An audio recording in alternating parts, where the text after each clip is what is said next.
What's going on, Dragons? Happy Friday, and welcome to episode 11 of the ErCast, your weekly Friday Night Magic Commander pre-show.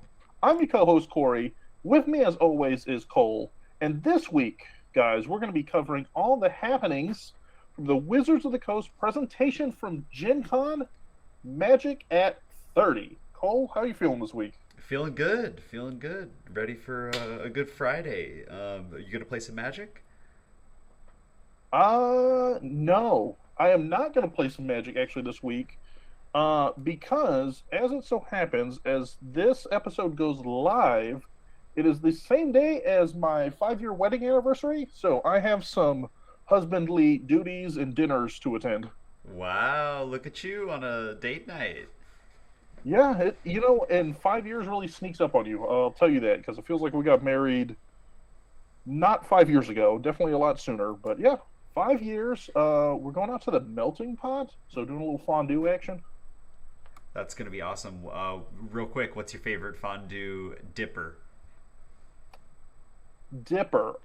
So we went there one other time. I want to say 2, 3 years ago, just as like a casual date night, and I can tell you what I didn't like, but I can vaguely remember what I did enjoy, and I basically enjoyed everything I could dip in chocolate. Uh huh. I did not like everything. So we got the one that's like tempura batter, and then you panko breadcrumbs and fry it. It was delicious, but so time consuming that you just felt exhausted by the time you were done. Uh huh. But yeah, so we're not making that mistake this time around. But our AMR will be looking forward to a great meal. Well, that sounds like a lot of fun. I'm super excited for you. Well, thank you. Uh, Before we hop into the topic of this week, guys, we do want to remind you that this week's episode is once again, as we mentioned on Wednesday, brought to you by Proxy Forge. So you can go to theproxyforge.com, check out all their cool merchandise. We are still doing the Maui Strong fundraiser proxy pack. You have until Sunday at midnight to get those pre-orders in. All those proceeds go to the Game Odyssey, which is a local family-owned game LGS that unfortunately was destroyed by the fires a few weeks ago. So definitely go support them. We're going to be giving away a pack of it at the end of this episode, but you can also go to theproxyforge.com, use the promo code ERCAST, all one word, save yourself 20% off, and we'll be matching a portion of those proceeds as well to kind of help them get back on their feet. So great cause. Definitely check them out. Beautiful art. But that's theproxyforge.com. And thank you once again for sponsoring today's episode. They're beautiful cards. Order them. Yeah, I think that's it, right? Beautiful cards. Order them. They all come in like a tropical Hawaiian themed art set. And they're all cards that you know, love, and probably will get a good use out of. I mean, we've got Birds of Paradise. We've got Soul Ring. We've got some OG dual lands. Definitely things that you're going to use, enjoy, and be able to show off some nice art and have a nice story behind it about how you helped some people that really need help, these days. Agreed. But today we're talking about Magic at 30, the Gen Con presentation. So on Wednesday we talked a little bit about my trip out to Gen Con. We saved the Magic stuff for its own segment, just because there's so much like new teasers, a little timeline of everything on the horizon, that it needed its own episode just from sheer volume of content. Right. Cole, have you been keeping track of any of the teasers online, anything like that? Or is this going to be like a new venture of a conversation for you as well?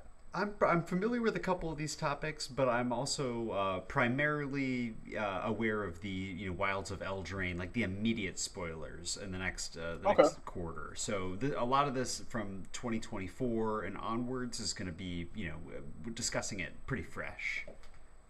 Okay, yeah, and I was kind of the same way when I went into this presentation. The stuff that's immediate, like the wilds of Eldraine, Doctor Who, Lost Caverns of Ixalan, those ones I was pretty aware of what's happening, the timeline on them, all that stuff. Once we got into like 2024 and especially beyond 2024, because we're going to go all the way out to 2026 today, it was all new stuff. Now, granted, it's new because they just teased it or just released it, but a lot of stuff was not even on my radar. So, a lot of exciting things.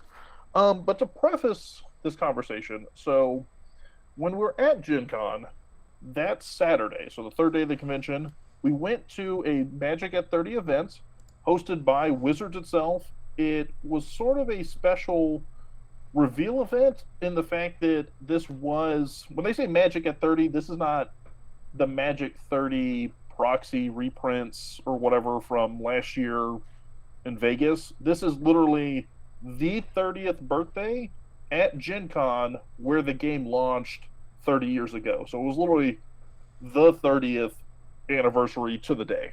Wow.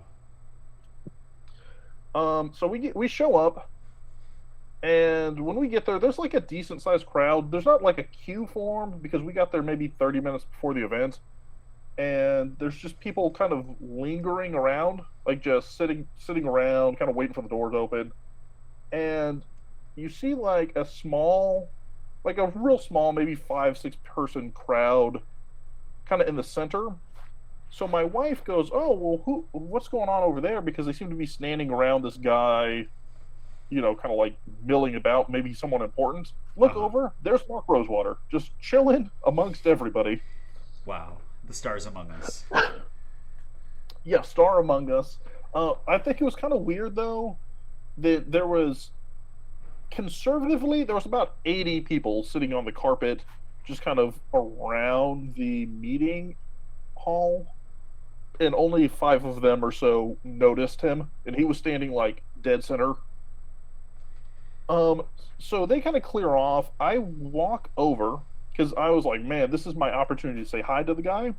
Uh-huh. I've never met him. I've never like seen him at events. Obviously, I've seen him online, but I've never like directly interacted with him. This is the one guy I'll tell you that entire weekend that I personally got nervous meeting. Yeah, okay. So I walk up to him, and I definitely threw him off because my energy vibe on this was completely off for him. So I walk up, and I'm literally like, "Hey, I just want to tell you, you're the man." And he's looking at me. He looked like I was gonna go mug him. That's how like hesitant he looked at me approaching him, and he's like, "What did you say? What did you say?" So I repeat myself. I kind of stick my hand out instinctually for a handshake, which in retrospect, I should not have done because he's sitting there with a mask on. So yeah. Then I close for the fist bump, right? And then but he gives me one of the elbows, like the elbow bumps, and then I sheepishly walk away. Now I had a token in my hand because I was like, I'm gonna get this zombie token signed as well, and we're gonna add it into the artist collection I told you guys about last episode. Wow. I literally walked back within my hand because I was so not necessarily embarrassed, but I was kind of like, oh, this was not the interaction I wanted to have. Let me walk away before I kind of like put my foot in it more. So you didn't end up getting the signature? I did not end up getting the signature. Like I said, I pretty much said like, "Hey, you're the man. Love you, Mark. Bye," and then hightailed it out of there. Maybe 5 minutes later, a big line starts to form. Now, I'm not going to say that I drew attention to him, but I will say that as the doors open, as soon as I turn around and I walk about 30 feet away back to my party, there's already 2 queues formed up. One to get into the event, which is ticketed, so you couldn't just walk into it. The other, equally long line. Maybe we're at 100, 120 people at this point. That's the take a photo with Mark Rosewater line. Wow. Yeah. And now, mind you, at this point, the doors have opened, and he's trying to essentially sneak into the I don't know, I want to say viewing area, but he's trying to sneak in so that he can get set up. But at the same time, he's trying to balance it with, these are fans and customers, and these are people that are here just to meet me and say hi to me. So he To his credit, I think he stands there and takes a photo with about half of them. I won't say he got to the whole line, but he definitely, like, if the event started at 3 o'clock, I want to say he was taking photos up until like 2:59. Yeah, Like I he mean that gave, tracks. You said 120 people. If he took photos with half of them, it takes a minute to take a photo each time. That's an hour, or 59 minutes if yeah. he's a little bit So quicker. he sat there up until like the final second when somebody kind of like snagged him by the elbow and whisked him away. We get in. They make it very clear. We want we when we get in the room, they make it very clear that this is a cram in, standing room only kind of event Uh huh. because they sold tickets not just for the seating but also to stand beyond the seating. Now, when I say they sold tickets, it was free, so it wasn't like they weren't charging a concert price to go see Mark Rosewater, but they were you had to get a ticket and you had to kind of like reserve a space so they didn't overcrowd the space. They still overcrowded the space to the point where they had other Wizards employees not physically pushing people out of the door, but kind of telling them like, "Hey, we're at capacity. Back it up," and start to close the door on Where's the Pinkertons when you need them? them. They're busy at the print shops. So we get a nice seat, probably third row from the front, right in front of the projector screen, and the guy next to me, don't know him, but we see a couple seats, figure, all right, this is a nice spot. I kind of introduce myself. He is so giddy. I talked about the Whiz Kids people being giddy. He could have fit in with the Whiz Kids persona or the Whiz Kids populace. So he was really cool because he was not supposed to be at the event. He kind of like made a mistake on the booking process Uh huh. where he booked for 2 days prior to go to the AMA for Mark, or not for Mark Rosewater, for Gavin Verhey. So he was supposed to go see, or he was supposed to go see Gavin, or I'm sorry, he did go see Gavin, but he thought it was the Mark Rosewater event, and he got so bummed out at the Gavin Verhey AMA that someone happened to have an extra ticket to this event and gave it to him. Well, that's nice. Yeah, it was very sweet, and by pure happenstance, those people ended up being the row directly in front of us. So then we had this great kind of like rapport throughout the entire presentation of us cracking jokes at each other. Uh huh. But this guy, when I sat down, I said to him, "Hey, you and I are going to become best friends because when I say standing room only, I mean like we were essentially wearing the same deodorant. Is how close we were sitting." So I tell this guy, "Hey, we're going to be best friends," and he took it to heart. Like there was a seat that opened up a couple rows ahead, like in the front row, and he started to stand up, and then he had remorse that he felt like he was betraying me because of our long-standing friendship of 5 minutes. Yeah. So then he sits back down, and I kind of tease him like, "Oh man, now you'll never be so close that you could like touch Mark or smell Mark Rosewater's cologne. Like these opportunities have passed." And he's like, Right. "Yeah, I know, but we've got a brotherhood beyond borders." So we sit there. The presentation, I mind blowing. Like as far as cheers and whoops and tears and the whole 9 yards. So we're gonna take it from 2023 all the way to 2026, and we'll tack it all in chronological order, I guess, which makes sense because that's how they presented it. Okay. So 2023. Sit back, get your notebooks ready, folks. We already kind of know what's upcoming. So you mentioned you already knew about Eldraine. We already knew about Doctor Who. Right. And I want to say I already knew about the Lord of the Rings because there's another Lord of the Rings drop coming, Yes, and I've heard a little about Lost, that too. yeah, and Lost Caverns of Ixalan.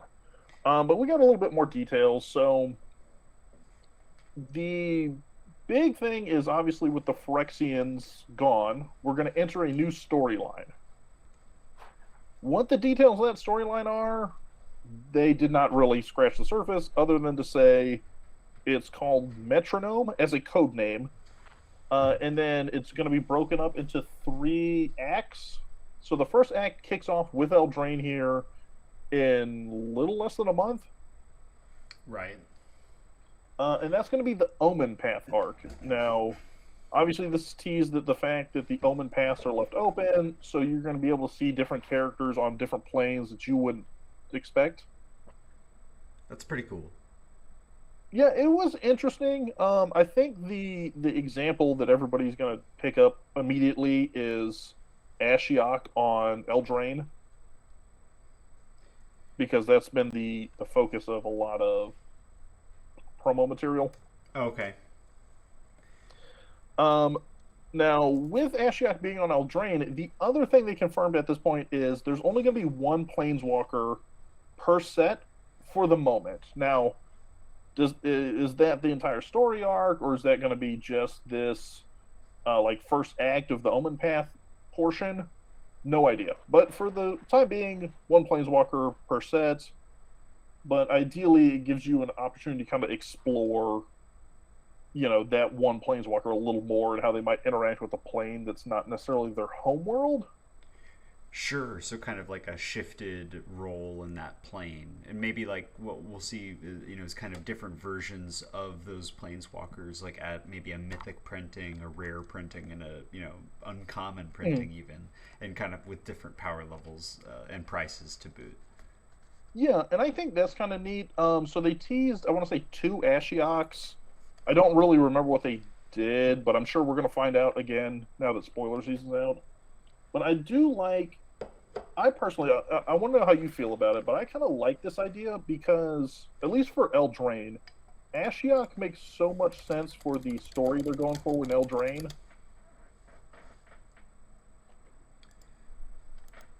No, definitely. I mean, I think it's totally in color for fairies and kind of creepy like nightmares and dreams. Like we've seen a lot of cards spoiled that revolve around kind of that ether that Ashiok lies within. So I think that's a really cool include and very flavorful. I can see Ashiok interacting with Una and Alela and getting deep involved in the phase meddling. Yeah, and we know, I don't know if you've been watching any of the spoiler season stuff, but I mean, they teased Alayla for the precon deck as like a backup commander, so we know Alayla's at least coming back for Eldraine. I haven't seen anything for Una, but I mean, I'm going to assume at this point Una's probably there. It's the same feeling of Demir fairies, but I agree with you that I've only seen Alila spoiled, and of course like Will and Rowan and some other key characters.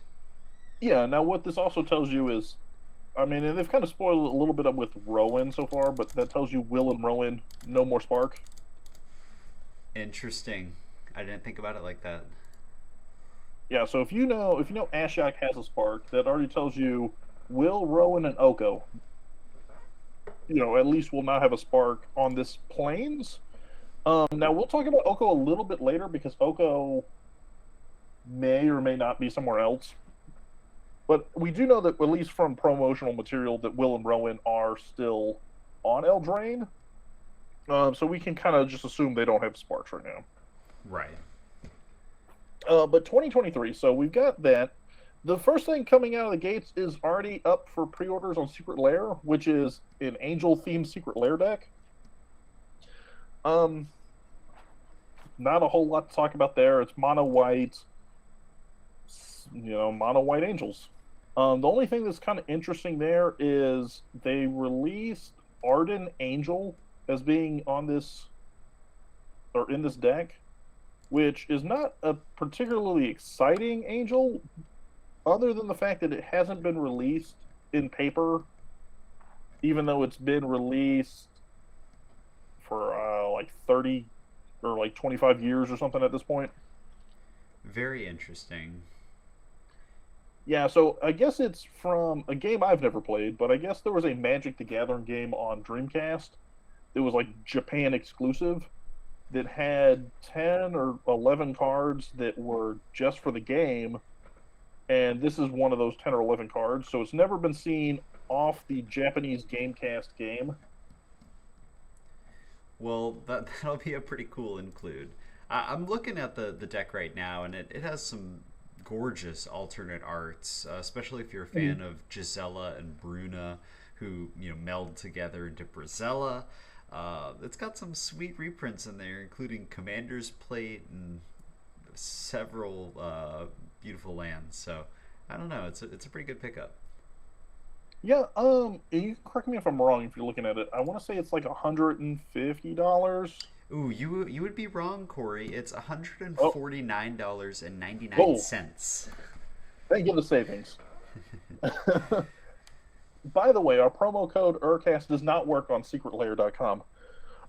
So we hit the Angel deck, then we go into Eldraine, then we've got Doctor Who. Doctor Who, they didn't give us any real spoilers other than to just confirm Doctor Who's still coming out, in case you were worried that it got canceled for some reason. Right. And then we hit the next big set of the year, which is really it's the last main set of the year, which is is Lost Caverns of Ixalan. Uh, Back to Ixalan, and like I just spoiled myself, is going to include Jurassic Park. Wow. Yeah, that was interesting to me. So they definitely tied in the fact that it's going to be a set within a set, similar to the Transformers were in Brothers War. Um, so I'm going to assume, without any details, I'm going to assume that it's probably no more than 10 to maybe 20 cards. Similarly to the Transformer set. Yeah, I'm going to say it's similar to the Transformer set. Now, what confuses me on this one is how do you differentiate these cards? Because with the Transformers, they had proper characters in the sense of like, that's Megatron, that's Optimus Prime. But, I mean, do you just go T Rex? No, no, no, no. What you got to do is there's going to be a set of characters for like Ian Malcolm, like Jeff Goldblum's character and Yeah. Dr. Alan Grant. There's going to be your your Walking Dead Secret Lair style five, and then there's gonna be the Indominus Rex. There's gonna be some some notable dinosaurs from the past, but I'm sure it'll also just be a lot of dinosaur or flavored reprints of from Jurassic Park. So maybe you'll see like rampaging Ferocidon as Blue the Velociraptor. I think we're more likely to see stuff like that than named Like, Jurassic Park dinosaurs. so as opposed to like mechanically brand new, this is Stegosaurus. Right. You think it's going to be more like Indominus Rex, and then it's really like a colossal Dreadmaw reskin? Yeah, I think they could definitely, give some cool reskins to a lot of beloved dinosaurs. Obviously Itali, Zatalpa, any elder dinosaurs are going to be really cool. But Colossal Dreadmaw holds a special place in a lot of people's hearts. So that definitely deserves. I'm not sure if Indominus Rex, but certainly something. Well, who knows if Indominus Rex is powerful enough to represent the Colossal Dreadmaw? I mean, it's a 6/6 with trample for 6. When it moves, the earth shakes. Now this also they did confirm is going to have 2 secret lair drops. They didn't give any details, so who knows if it's just like alternate art or if it's going to be a 5-card all Chris Pratt, drop. That would be insane. 5 different versions of Chris Pratt. And it's going to be, this is how they backdoor into this other secret lairs, right? So it's going to be Jurassic World Chris Pratt, Parks and Rec Chris Pratt, Guardians of the Galaxy Chris Pratt. Well, They're just that going to line seems a them up little. that way. They're really expanding the Chris Pratt multiverse, which I It's think going to is be the positive. Pratt secret lair. Um, So Jurassic Park in Lost Caverns of Ixalan. I was already excited for Lost Caverns of Ixalan. Jurassic Park seems like a cool set, like a cool IP to include in there. But I agree with their choice to make it like Transformers. Like I wouldn't want to see a full blown Jurassic Park 200 card set because I don't know how thin they could stretch that. But 20 cards feels about right to me. Agreed. Now I think we can also agree that if they don't have the gates opening up and it's not a gate land, then Oh, they right failed. on. um, Other thing, so that's November. Last thing we're going to talk about in 2023 before we get into the juicier things. Uh, Lord of the Rings gets another holiday drop. So I didn't know what this was exactly. I saw it on the release calendar a while back, and I didn't know if they were just trying to make more sales or what this was, or they were just doing like a special holiday bundle for Christmas stockings. But essentially, they are doing a mini set. So there's going to be new cards with brand new mechanics on them. There's going to be new art treatments of old cards. When I say old, I guess that's a bad term because it just came out in June. But there's going to be new art treatments of existing cards. And there's going to be new scenes. So they tease that there's at least one, but possibly more, like new panoramas. I'm a pretty So, big fan of those cards. I did pick up a bundle and get the Gollum, reaching out for the ring, and it's a gorgeous art style. I really like it, and it kind of adds, some flair to a collection. It looks good, scrolling I through like my it binder. too. I think of all the treatments they've done, and they do a lot. When you factor in all the different sets, I think this might be one of my favorites. Like, I really like the panoramas. I hope they revisit it in other sets. Especially things that have like multiple well-known legendary creatures. I think really works for that kind of panorama grand battle art style. Right. But if you're a fan of those, what they did tease or talk about is there are going to be scene boxes, so you can now get collector boxes that will include borderless foil versions of all the cards to complete a scene. So I think they did that with the most recent set where it was literally a scene box. I don't know if you got any booster packs out of it, but I don't know if it was successful. But it definitely helps collectors who are looking to pick up all those cards and aren't interested in buying hundreds of booster packs, looking through them. Yeah. So the scene that they showed off is going to be Galadriel focused. So possibly you're getting a Galadriel legendary creature out of that and some elf support and stuff like that. Interesting stuff. These, I will say, when you're in the room, most of the people were weirdly excited about Jurassic Park.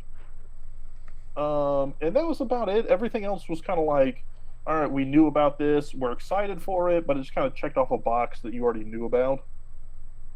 Right. But now we're going to get into the new territory, the stuff that not everybody knew about, that piques a lot more excitement, I think, in the room, a lot more interest. Uh, Starting off in quarter one of 2024, so they were at least breaking it down. So they broke it down in quarters, but each quarter or each year was only in three sections. So it's really like thirds, triads of 2024. Uh huh. Um, and they didn't give specific dates. So when we say like quarter one, just to kind of pre-warn everybody, when we say quarter one 2024, that's their label on it, but we don't necessarily know January, February, March, where it lands within that chunk. You can just assume probably quarter one is January to March, April. Quarter two is probably gonna be your summertime, and then your fall will be quarter three, and then Christmas holiday time is usually like a dead area for them to do new releases.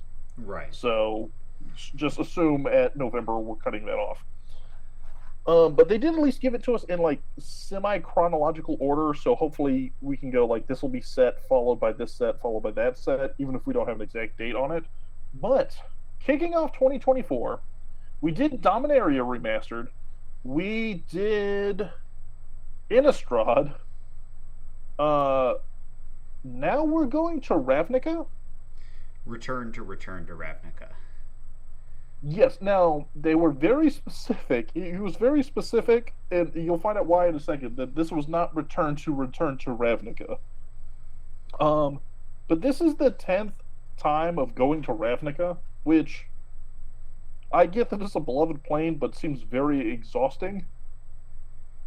Well, people love guilds.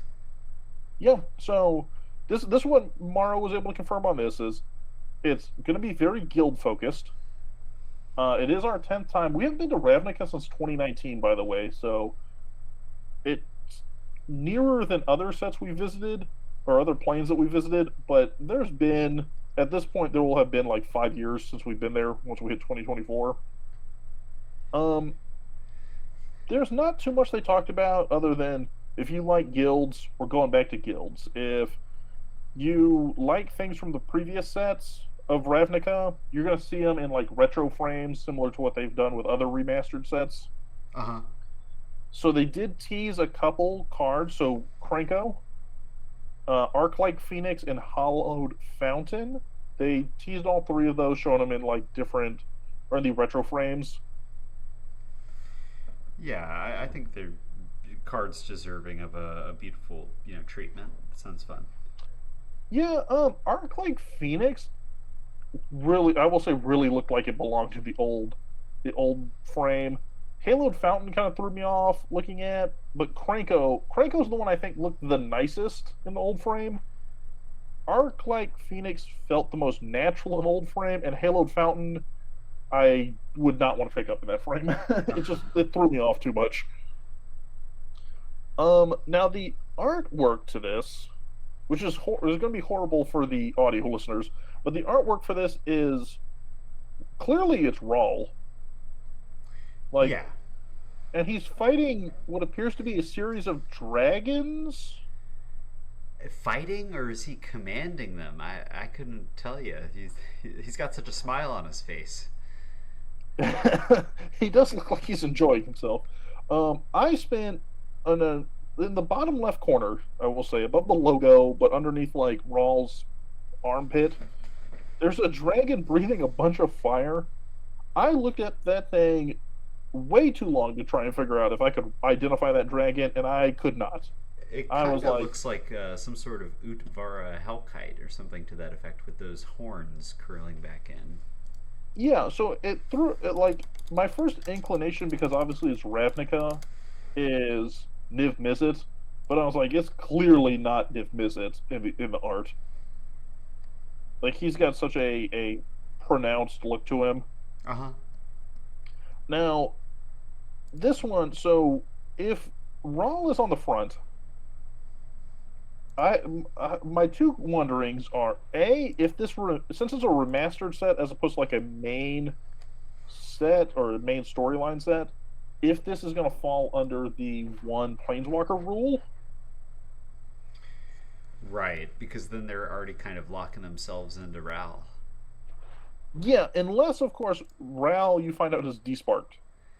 But that just seems like kind of a cop out. If they're talking about there only being one planeswalker in each set, I think it'd be interesting to see if they continue down that line.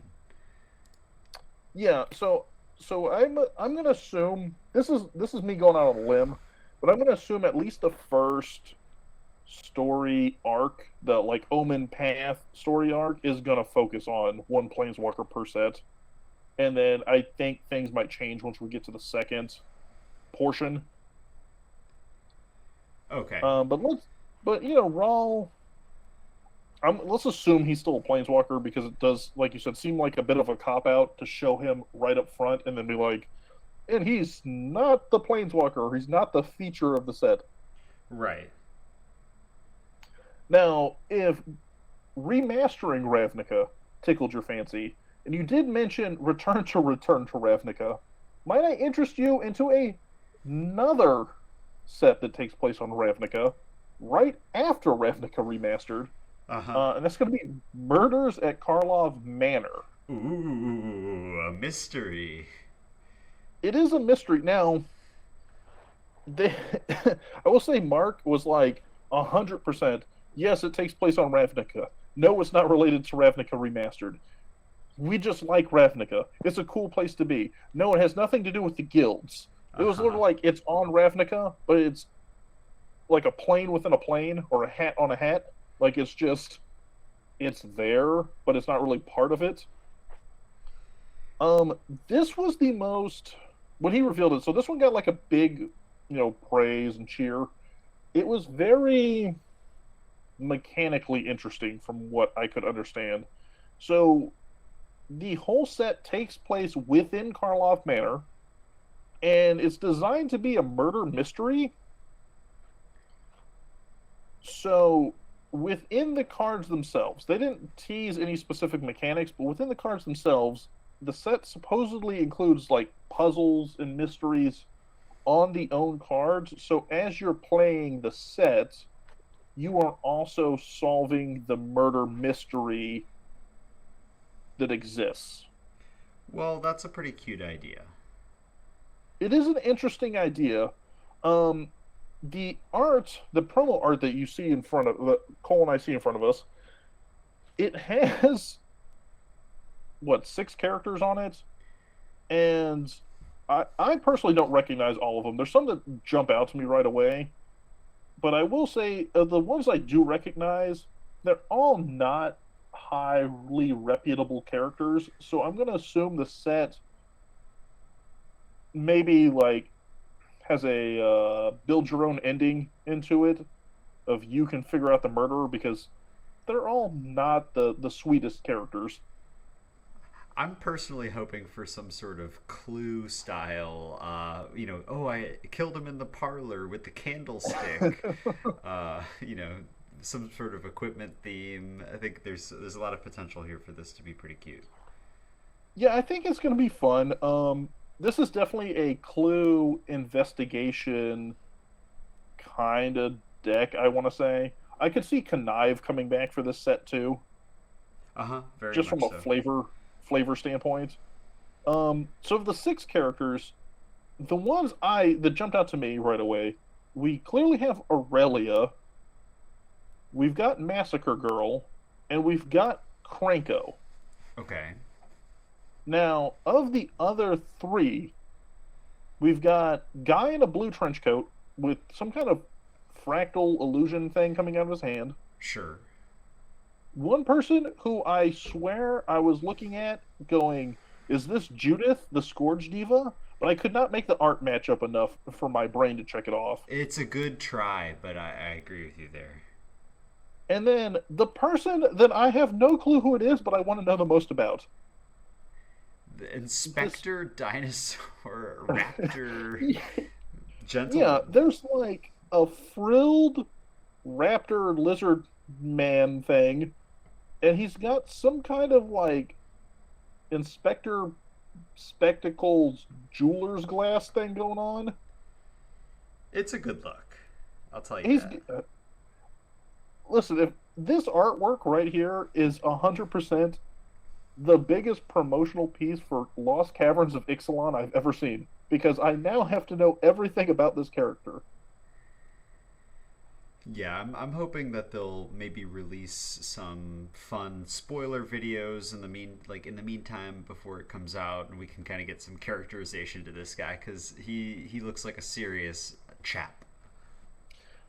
Yeah, you know what? I hadn't thought about it, but what would be really cool as a spoiler video for this is, like I said, the way I'm kind of reading it is these 6 are like your suspects, and it would be interesting to see like little shorts that are maybe, oh, the case file on Aurelia, about why she's suspicious or why she would be quote unquote guilty. Sure. The only other character they really tease from this set is in another art is Kaya. So Kaya is here. I don't know if does that mean Kaya is the planeswalker or not? We don't know. Is Kaya the victim that you're trying to solve the murder? Or is Kaya the murderer and they're just giving us a red herring by showing us these other characters?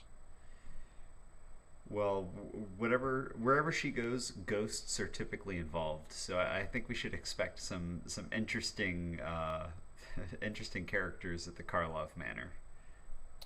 Yeah, this was the one that like piqued my interest the most in the beginning. Um, Now you did mention Clue.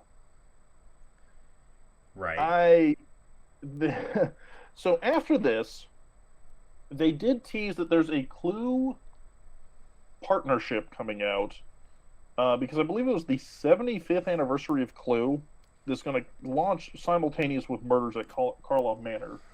Now, they made it very clear that it's not Clue, but it's not magic. So it's going to have its own characters in a Clue-like setting, but it doesn't necessarily follow the Clue game rules. So it's going to be some kind of weird fusion between the two that uses cards specific for the game, as well as magic mechanics, as well as Clue mechanics. Hey, well, I'm open to anything, but, Yeah, that sounds like a mystery in itself. yeah. Now, that announcement, I will say, was like the least listened to announcement because as they were discussing this, so there were four people on the panel. You had Mark, you had the other three whose names elude me. One was named Anna, and one was named Jess, and then there was another gentleman. So the other gentleman was the head of Arena.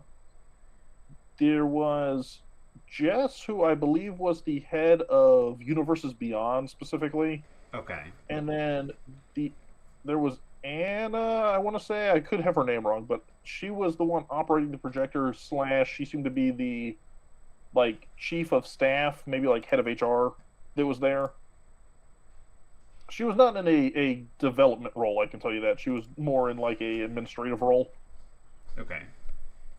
So she flips the slide while the Universes Beyond head is talking about Clue and how in all other countries like Asia, it won't be Clue, it'll be Cluedo.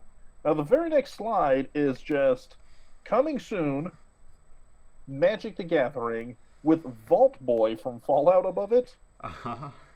As soon as that slide hit and people saw Vault Boy, nobody listened to a single thing about Cluedo or Clue or any of that.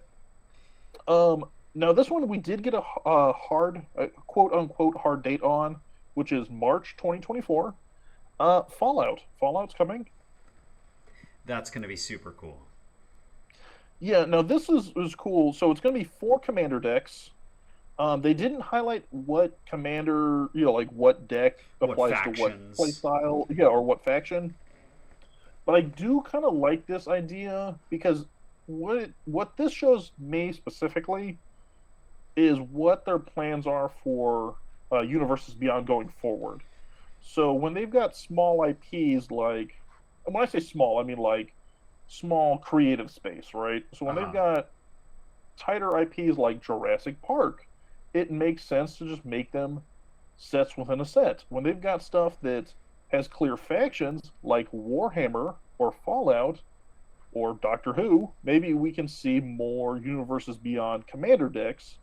And then when we see big, expansive franchises that have a ton of flavorful characters like Lord of the Rings, maybe we start to see full sets out of it. I think that's a great point. Some IP is like just big enough that they probably could do a set if they wanted to. Like I think with Fallout, there's enough throughout the many different Fallout games that you could squeeze a whole set out of it. But I think doing it into commander decks will allow them to do the set justice by giving each faction just enough attention to be fun, enjoyable, and if it's anything like the Warhammer 40k decks, they're going to be kind of strong too. So I love it. Yeah, I do too. I love it. I think this is a great partnership. Now, I will say a lot of the feedback I saw online, this is sort of a souring point for a lot of people, which was, well, it's not magic anymore. Now, to me, this seemed like a slam dunk. And when I was in the room, this got a huge amount of applause, cheering. I saw at least a couple people hugging each other, hugging their seat neighbor. So in the moment, this seems like a great idea. You know, I'm always more of a person that says like not every set is for every person, but every set is for some person. So maybe if this isn't for you, this is definitely for somebody, and somebody's going to see Fallout, and this is going to be like, finally, Magic is speaking directly to me. Right. It's going to get them involved, and that's the whole point of the Universes Beyond is to like kind of expand the reach of Magic as a whole. And Yeah. I gotta say, if tapping into the Fallout universe, you know that eventually that means they might bring in Skyrim and the rest of the Elder Oh. Scrolls crew, and I think I could dig getting a Onduin dragon proxy. So Mhm. I I, So I I love it. really, where my mind went after Fallout, I'll tell you this is a Universes Beyond they didn't announce, but I feel like would also be a slam dunk in the same vein is Bioshock. Sure, absolutely. But that wraps up quarter one. So this would get us into like early summer at this point of 2024. Uh, Kicking off the summer or quarter two, we're gonna see Outlaws of Thunder Junction. Yeah. Yeehaw! Now this kind of checks a couple of boxes. So one, I've never heard of Thunder Junction before. Apparently, it was teased on some cards back in the day, and Mark said that it's one of the most heavily requested planes that they've never visited that everyone wants to visit. Wow. But this is going to be the 100th Magic the Gathering expansion. Wow, that's pretty amazing. Yeah, it's like both amazing and also everybody that's complained in the last couple of years saying, the product, there's just been so much product. I think maybe this confirms they're correct. Yeah, I think the products aren't only slowing down; they're steaming up. And Yeah, but now, at least they're taking yeah, kind of creative steps. This is certainly a Desperados. That's a set they've never gone in this direction before. yeah, this is really cool. I think because yeah, we're talking Western Outlaws. They did say that this is going to be a villain focused set. What that means, I'm not 100% sure. They did tease like three photos basically from this whole thing. One is one is clearly old Rutstein, like 100% old Rutstein. Why is he the main villain? I have no idea why he would be, because he's way down on my radar. But maybe he's more villainous than I would have considered. He's Um, basically a Leshnorn. yeah, yeah. As a old man who wants to barter with you, yeah, he's the Golgari Elish Nord. um, and then the one that got everyone buzzing is the primary art, which is our heroes or our villains or our main team or however you want to focus on it, all lined up, silhouetted, sunset behind them, and obviously because they darken the silhouettes, people want to guess what fills in the silhouette. Well, I think if you zoom in, I mean, there's some key factors here you can easily differentiate. We 100% got some Gorgon action, and that's gonna be Vraska. But Mm. does this conflict with their one planeswalker per set? If I tell you that I think there's some other planeswalkers up there too. Yeah, so let's look. Okay, so here's what I want to do: going left to right. So smallest to big wingy. Uh, let's see who if we can guess who this is. Well, So, the little spindly one, we're thinking that's Oko. oh yeah, that's clearly Oko. No, when I was in the room, a bunch of people started screaming and cheering that it was Fibblefip. Uh huh. But I think the consensus, I've seen more consensus online, and I kind of agree with it that it's possibly Tiny Bones. Ah, that's a villain that everybody loves. It, every time he gets played at the table, the person playing him's definitely a villain. Right. um, Next up, we got Gorgon. I think we both know where Gorgon is going. That's gonna be a Vraska. Hmm. Yeah, 100%. That's got to be Vraska. If that's not Vraska, I don't know what it would be. Then, Damia, the Sage of Stone. then next to Vraska, I think that's Jace. I could see it. Now, I did see this weird, and maybe this is why it's implanted in my mind. But if you look at the way they're standing, they lean sort of in opposite directions, and their hands come down, and people keep pointing out how that looks like a heart. Like And that empty space between them looks like a heart. all So right, therefore, that's it must be Jace. that's a bit of a stretch, but I do see what you're talking about. Is it a stretch call, or is it a highly accurate piece of information from reputable sources? Find out next week on the ErCast. Find out next week when we grab the art director and hold her hostage.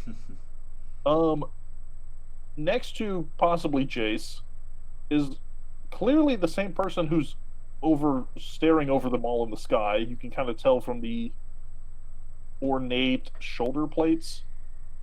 Okay. Um, that's got to be Oko, right? I could see that being Oko. He's got the haircut. He's got that tricky smile about him. That damn smile. That clean jawline. The clean hat, though, it's a thorned hat. Obviously, the crown of thorns. That's Oko. Yeah.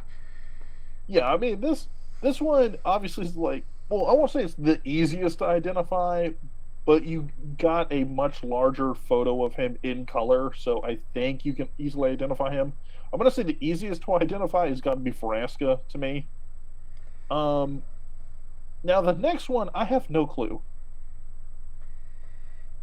Well, and what yeah. makes it worse is the third photo they showed was this person in full color. I still have no clue who it is. I wish I could have a reference photo to compare it to because it's a little difficult to tell from here. He's basically a silhouette. Yeah, I have no idea. It's a woman, and the spikes coming off of her shoulder are like these two. I don't want to say brass knuckles, but they're like these two handheld stabbing things. I don't know how to explain it. They're like twin blades that she holds to Okay. punch through people. But she has like a Native American motif kind of going on in her art style. But Now, this is definitely the same person. okay. Now I got a pretty good guess on this last character here. Yeah, I think we all do. Large with wings. Who are we Go on. thinking? Well, so okay, large with wings. A first thought for our listeners is probably going to be Obnixilis, but that's where you're wrong. If you look closely, this dude has what appears to be a horse's body, a horse's lower half. This is some It sort can't of be. centaur. It can't be Obnixilis because he's held captive on streets of New Capenna. Exactly. I have to hazard a guess that this is Malfagor. Now, Okay. who is Malfagor? He's a demon dragon from back in 2009. He's really cool looking, and this would be such a sweet opportunity to bring him back. He's a total villain. Now the common thread I saw online was Rakdos, but I think that's just because people are so like, I know who Rakdos is. It's like easy name to latch onto. I think they're afraid to admit that it's Go on a time limb. for Malfagor to come on back. But yeah, so this right here, it begs the question, right? So if there's one planeswalker, if we're so if I'm correct, and we assume that this Omen path like entry, Act One, to the main storyline is gonna have the one planeswalker rule, and then after that, who knows? Right. So if we say Vraska, Oko for sure, and then Jace with maybe a question mark, so who's the planeswalker? Or is the planeswalker not shown here, and that's who the main villain is? I could see it going either way. Yeah, I can see it going either way. Like, because at a certain point they're gonna have to tease who the overarching villain is, right? Like I could with the way that this art is posed, I could very well believe that it's Oko and he's tricked everybody into dressing like cowboys and having a fun time. And then the next set is Oko at the Renaissance Fair, tricking everyone to dress up as knights. And then we're back in New Capena, and they're tricking him. He's tricking them into dressing up like gangsters. It's just the whole set is just Oko cosplay the entire time. People would buy But it. They'd buy it up. but but what we're missing out of this is, where does old Rutstein tie into the whole thing? That I agree with you. I have no idea. I did see something that I thought was funny though, which was the the oh, I want to say, okay, I did see something that was funny, which was with Oko doing the 3/3 Elks. Where do we stand on him now giving out like 3/3 cactuses? Okay. Well, they would have the cactuses would have to have defender. Defender, and then maybe like when they block, they deal one damage to Sure, sure. attacking creature. Or does he give out like mules and donkeys? Yeah, I think this is a great set for them to do a holes secret lair. In the same fashion that they did. Yeah, I want to see some yellow spotted lizards in here. I want to see. I thought you were gonna say you want to see Shia LaBeouf. Oh, I'd He take a missed. Shia LaBeouf commander deck. He didn't get into the Transformers chunk, so now he's given his opportunity here. Uh-huh.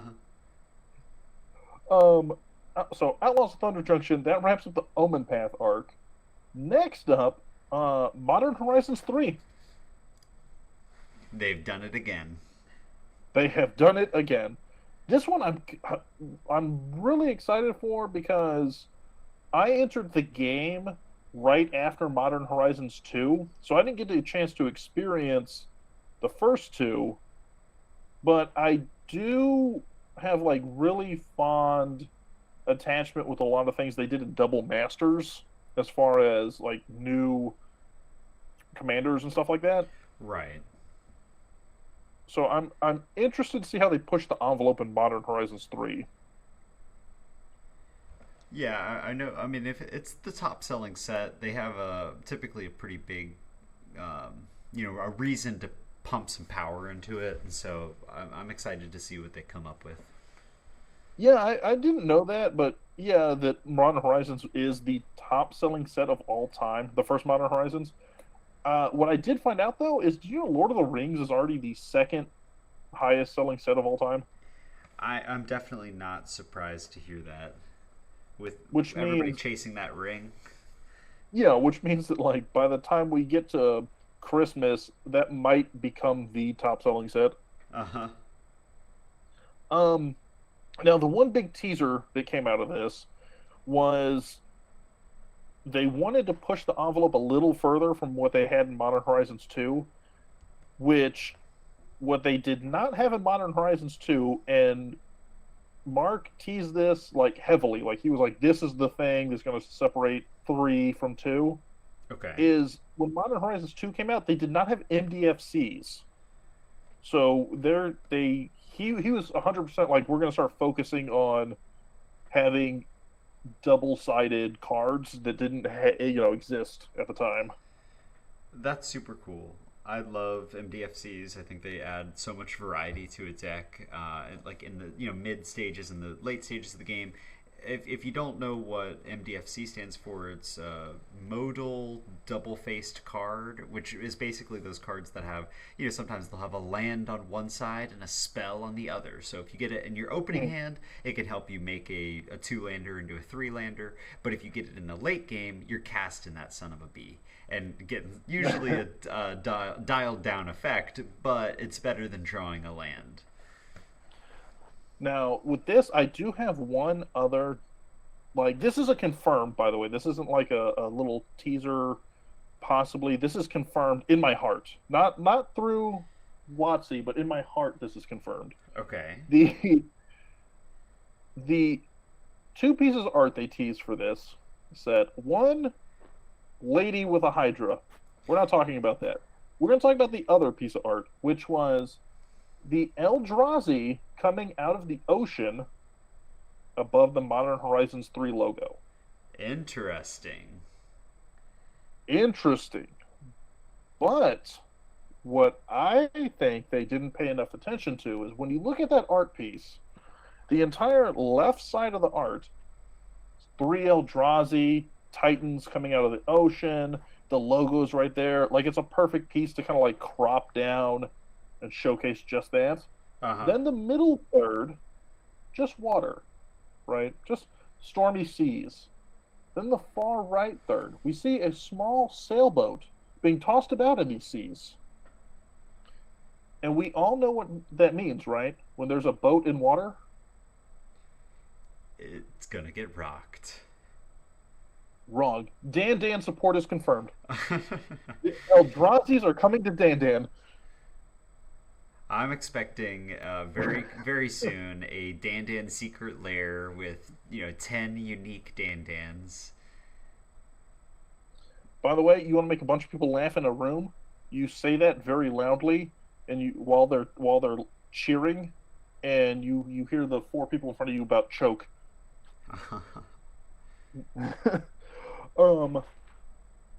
So we're gonna wrap up 2024 real quick. We got a couple more sets, then we'll hit break.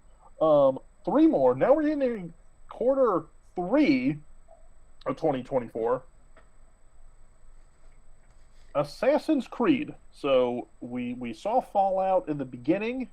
Now we're gonna hit Assassin's Creed. If it's quarter 3, we're gonna assume at this point we're probably in the August-September area. They didn't really talk too much about this, or if they did, I blacked it out. So they mentioned that it's going to have cards from every single game in the franchise, including mobile games. Wow, what a time to be alive. Yeah.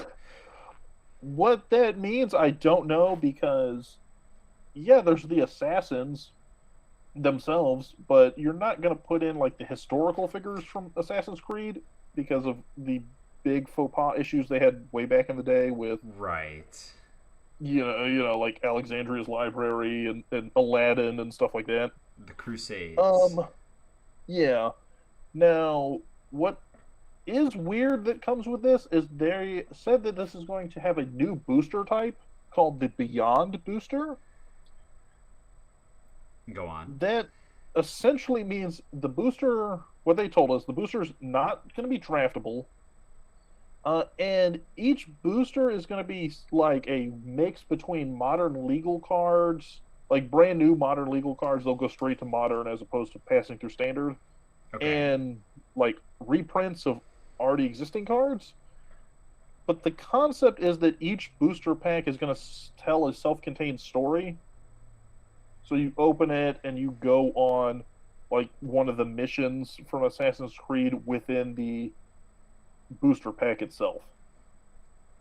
Interesting. I do think it's interesting. I had one big concern that instantly jumped to the top of my head, which was, doesn't this mean that if I open a pack and I see the first card, and I open a second pack and I see the same first card, that I know the rest of the pack? Well, sure. Are they? So they're going to be like set booster packs, or not set booster packs, but booster packs that are predetermined in in their order and their rarities of cards. Because maybe you're getting a a mission that takes place in a similar game or a similar era. Like maybe you're on a following mission versus a resource gathering mission. So they didn't get into that much detail on it, but I would assume that if, like, let's say you're on this mission, that it's going to have the same cards in the same order. You know, if you and I open the same mission, for example, and the first card is, I don't know, wastelands to set the location, and then it's Right. followed up by, you know, whichever assassin we have and stuff like that, that after like a card or two, you're already aware of having a duplicate.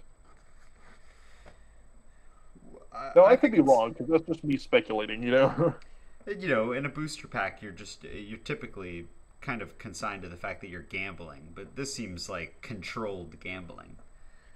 Yeah, especially here's the thing: is it the fact that it tells a story? Because if it was randomized like a normal booster pack, then it wouldn't necessarily like it would have the elements of a story. But I think I suspect I think is a better phrase. I suspect that when you open the pack, it'll be in a linear order in order to tell you that story from beginning to end cohesively.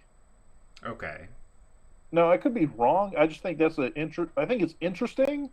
I just my concern if they went that direction is being able to kind of like spot duplicates fast would or spot duplicates would happen faster, which would kind of suck some of the enjoyment out of it. I think it might almost lead into kind of more of those the scene boxes from Lord of the Rings, where you're getting kind of a contained experience within a box, Mhm. and you're just getting the enjoyment of opening up the booster packs because everybody loves cracking cardboard. Yeah. Now, I will say this is an exciting set. I would think for people that are fans of like rogues, because there's no way that these assassins don't fall under assassin, rogue, ninja as like their Right. primary typings. And you might have some pirates in there from Black Flag. Yeah, some pirates, maybe a soldier or two, maybe a rebel from, was it Unity, the one that takes place in Paris? Uh huh. Like, yeah, but I kind of see how this lends itself to be a very demure set, so I don't know how you differentiate that. It'll be interesting to see for sure. But moving on, now we're going to talk about the one that I'm the most excited for. That is Bloomborough. So Bloomborough, one, it kicks off the second arc of this story, which is Dragonstorm. Uh, so if we figure the first thing had to do with Omen Pass and Planeswalkers, I think we know where Dragonstorm is going to lend itself to.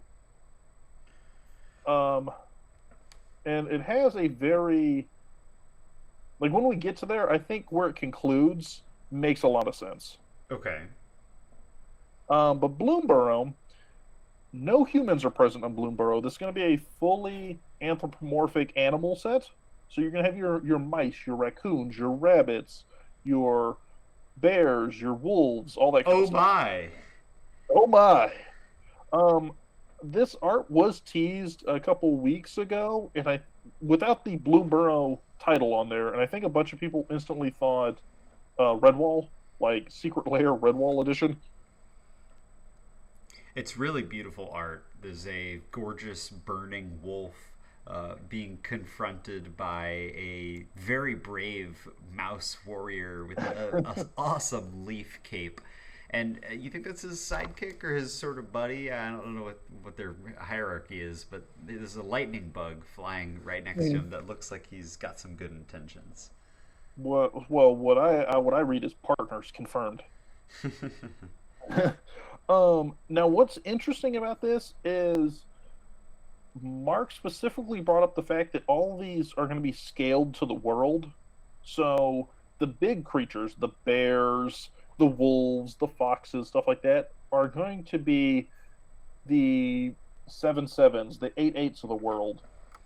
So just because you're used to a bear being a 2/2 or a wolf being a 2/2, In this world, they won't be because they're going to be the large, robust predator, whereas your mice are going to be your 1/1s. Yeah, I think that's fair.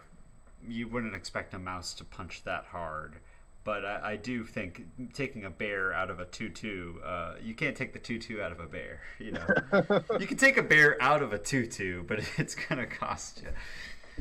When I saw this, I was like, man, there's a joke there that the bears aren't tutus anymore. Um, Now I'm kind of curious how this like ripples into magic, like greater magic, because how many like jank bear decks or your girlfriend Erica plays Faldorn that's wolves. Right. Well, if you've got a wolf deck, like maybe you ran or you built a wolf specific or werewolf specific deck, and now suddenly they're not two wolves, they're 6/6s with menace or something like that. That changes the dynamic, I think, a little bit. It might. I don't think a lot of people's like wolf or a Eula, for instance, a really popular Mhm. bear tribal deck. I don't think that's gonna impact too much by having a change in power, except for like flavor of the deck. Because sometimes an Yeah. honorary 2/2 is called a bear, even if it doesn't have a bear in the art. Mhm. Yeah, but super cute. I think I'm really excited for this one because the art looks amazing. It's going to give you more opportunity to play with like cool woodland creatures. Right. Uh, then we're going to go from super cute to horror in the very next set. Okay. So very next set, this should be the one that closes out 2024. So we haven't even made it out of next year yet.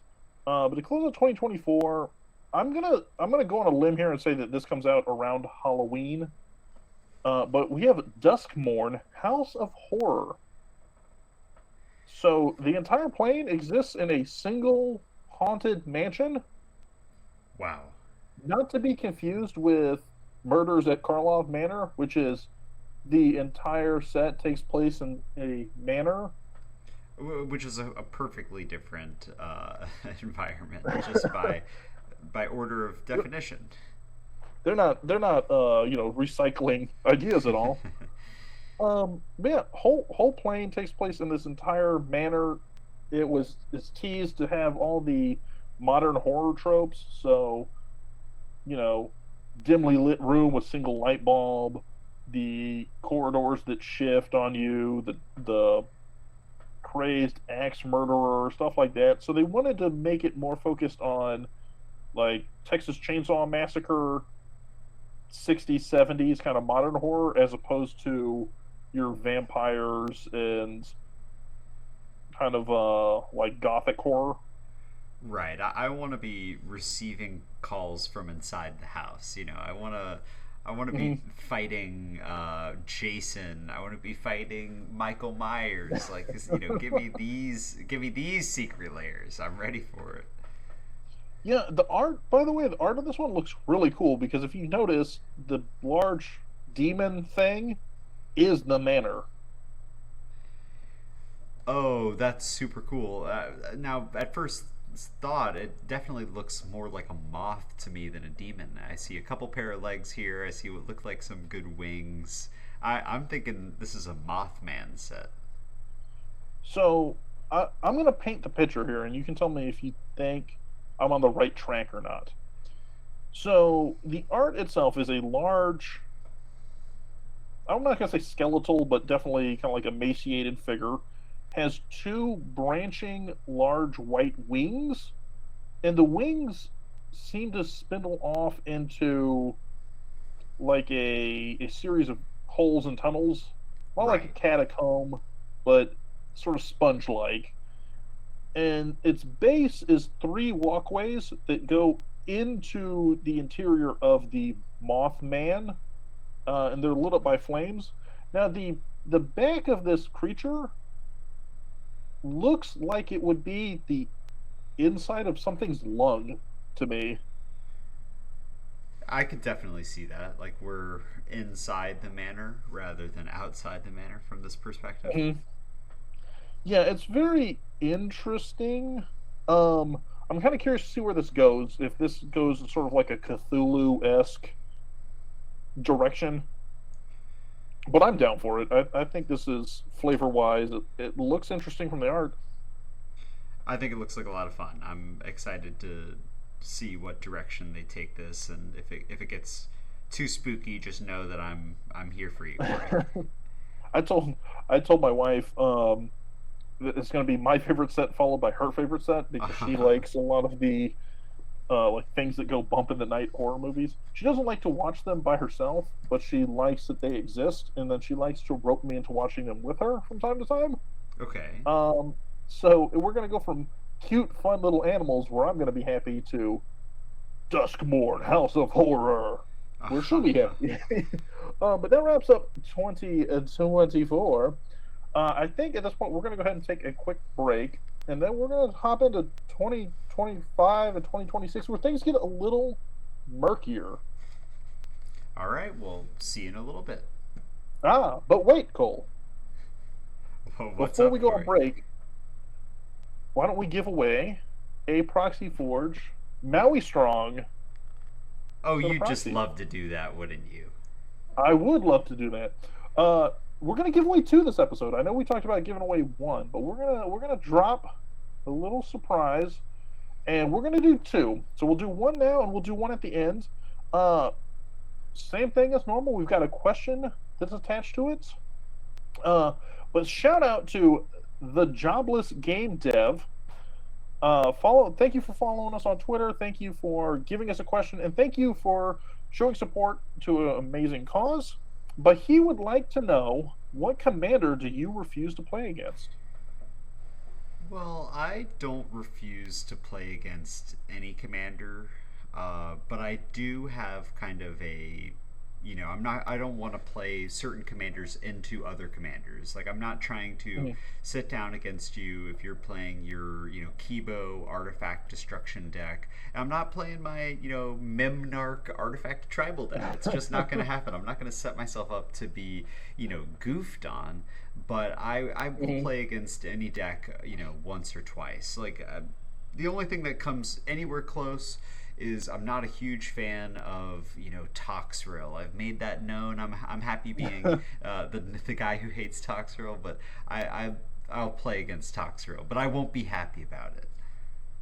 Yeah, I think I fall in the same boat, which was I was thinking about this, going, okay, there's definitely a short list of commanders that get more like hate, which are usually Toxrill, Turgrid is another good one.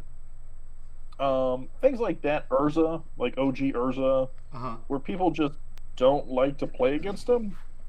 I will say there's not any one that I will just get up and walk away from the table.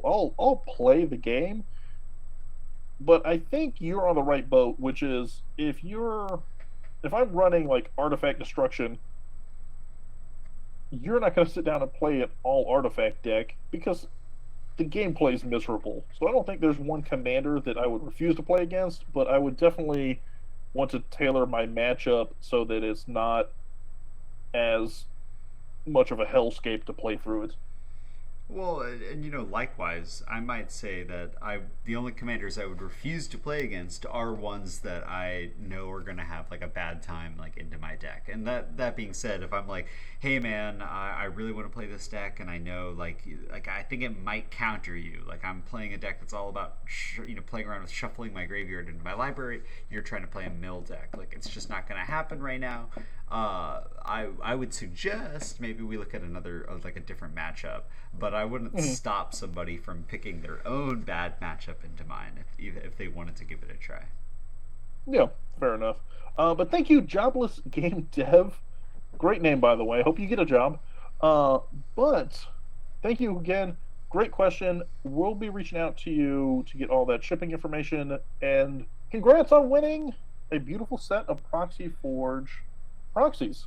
But this time we actually are going to go on break. When we get back, we'll tackle the upcoming years and upcoming sets, and as murky as they are. All right, see you guys in a bit. We're back from break. Thank you for sticking it out with us.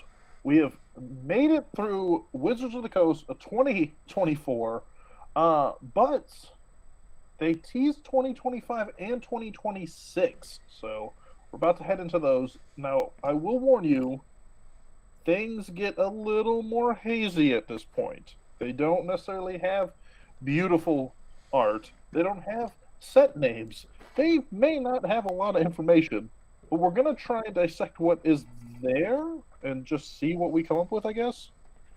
Let's do it. All right.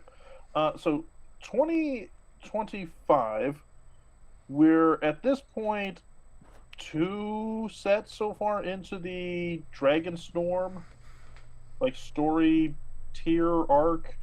So started in Bloomburrow, continued in Dustmourne. Now in 2025, we are going to kick off with Innistrad Remastered. So we saw Ravnica Remastered is going to be the beginning of 2024. We saw Dominaria Remastered recently. So now we're in Innistrad Remastered. Wow. Yeah, it's not a whole lot to really talk about there. The only thing that jumps out to me is one, like the last remastered set and like they teased with Ravnica, probably going to see a lot of Innistrad. Probably going to see a lot of Innistrad and Retro Borders. Let me guess. Probably going to see a lot of vampires. Probably going to see a lot of werewolves. Yeah, like, did you want to collect Olivia in a Retro Border? Now's your chance, I guess. Did you want to get Feldhorn in a Retro Border? Now's your chance.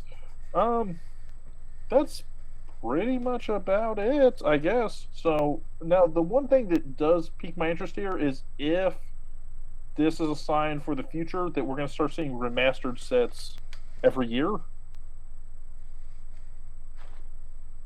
And if we do, I'm kind of curious about where we go after this, because I would argue Dominaria, Ravnica, and Innistrad are the 3 most visited or 3 most popular planes, so I don't know where we would remaster after that.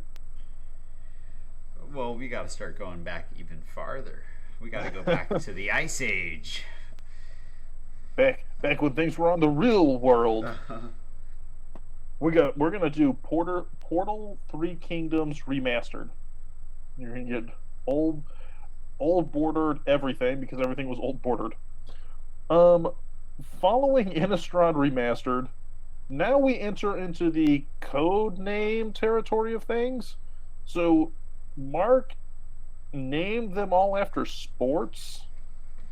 Don't know why. Jesus, what he felt like doing, I guess. So we're going to be talking about tennis. Huzzah! Huzzah! Everybody's favorite sport. Yeah. Which tennis, naturally, when you hear about it, you think, boy, it's going to be Battle Bond. We're going to do doubles. Yeah, no. Tennis is a death race themed set. Okay. Sure.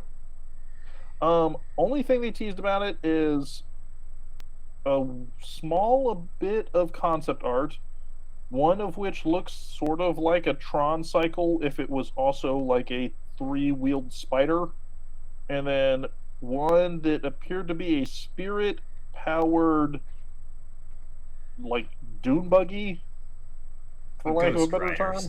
Ghost Rider style. Yeah, Ghost Rider style. So tennis covers 3 planes.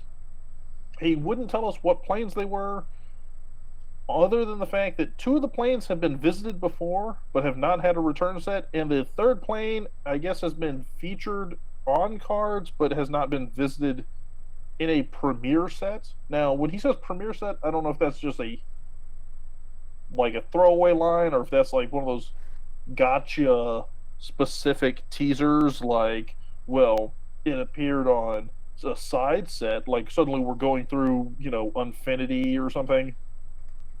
Right. I don't know. I mean, looking at the art, I think we can assume safely that vehicles are coming back. Yeah, that's what I was thinking. It's going to be a big vehicle set. Maybe some legendary creature vehicles that can be thrown in as commanders, kind of like Shurikai. That would be interesting. Yeah, that'd be interesting. More Shurikai-esque commanders. The 2 art pieces, I mean, the one up front, the red one with the like light cycle The wheels, Tron bike. basically. Yeah, yeah. Yes, that's what I'm gonna say. That's a very Tron look, whereas the one that has the spirit coming out of it seems like an ethereal Mad Max kind of thing.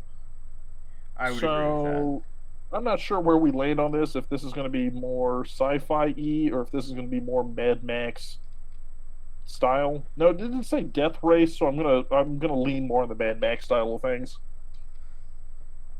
I But love a that's good Mad tennis. Max universe. Yeah, not Universes Beyond, but tennis. So that's tennis. Those two are kicking off 2025. After tennis, we get into ultimate frisbee. Ultimate, I think it's the last one, or maybe no, like second to last one that had art. So we're kind of getting towards the end of that chunk. Uh, Ultimate is. Remember, I said that where we end Dragonstorm and the Dragonstorm arc made a lot of sense to me. It ends here on Tarkir. Wow. So Ultimate is a return to Tarkir. Um, all they kind of mentioned about it is they're trying to blend Khans of Tarkir and Dragons of Tarkir and push the set forward into what it would look like if both of those timelines had existed simultaneously. I think it looks really cool. Yeah. I'm a huge, Cons of Tarkir was kind of the first plane I ever visited. That's when I started playing Magic a lot more seriously. So this is kind of a fun throwback to a pretty fun time. Yeah, and it's a pretty. I think Tarkir is one of those sets that, or one of those planes that people have really wanted to revisit. And this one got a lot of applause in the room when they said Tarkir. Everybody, like the buzz was in the air. Well, the art looks beautiful. It kind of gives me some Monster Hunter vibes, but I'm hyped to see in any epic battles. Bring me some monks. Bring me some, let's get some good stuff going. Ankle Shanker is a legendary win. Right now. Um, my question is, okay, so what about Tygam? Because Dylan and I had this debate, or not really debate, but I was asking Dylan about this on the episode where we talked about underused two color commanders, Sure. and he brought up Tygam. Now, in one storyline, he is like an Ojatai disciple, and in another storyline, he's a Sidisi disciple. So if they're blending both lines, is he like a double agent now, or how's that going to work out? Oh, that will definitely be pretty cool to see who gets the final claim on Tygam. And then now we've ended Dragonstorm. There is a very cool set coming up after that I think I'm not gonna say it's gonna challenge Lord of the Rings for most sales, but it might. I think it would end in top five most sales of all time if I had to put a guess on it. I would agree, somewhere pretty high up Yeah. there. Now when this set was announced, like when Kesha is yelling timber, it was going down. Final Fantasy, Final Fantasy, is long been teased. It is finally coming to your hands in 2025. Insanity. Yeah. So they said that we talked. I think we humored that the Universes Beyond was going to split into maybe like set within a set, just booster deck or just commander decks, that kind of thing. Um, this one they did announce it's going to be like a full blown tentpole Lord of the Rings like full set. Well, that'll be huge because I know Final Fantasy is a extremely popular franchise, so I think it'll be popular on both gamers who haven't played Final Fantasy and just love that sort of like vibe. Mm-hmm. Super cool weapons, really cool characters. Sephiroth. I could imagine being honestly pretty sweet. Yeah, and some of them I kind of feel like I know where they might go. Like Sephiroth to me comes off as There might be a couple of them. One's like Mono Black and one's like Orzhov. Sure. Um, the one I'm kind of interested in is I can just sense the Moogles being sort of that Artificer, kind of like that's going to be your artifact tribe. Like that's going to be the artifact archetype will be the Moogles. Well, I would love that. That'd be super cute. Yeah, I would like that too. So they did mention it's gonna feature all the mainstream games, starting from the original one all the way up to Final Fantasy 16. Now, what that means for side games, I'm not 100% sure because there's like different licensing for different people. I think we can safely say there will be no Kingdom Hearts in there, but everything else Unfortunate. sounds like it was pretty much fair game. With the Lorcana's release coming out the day of this podcast airing, I think yeah that's That's going to be some true. difficult IP to get a hold of. I did have a really cool interaction with this specific set though.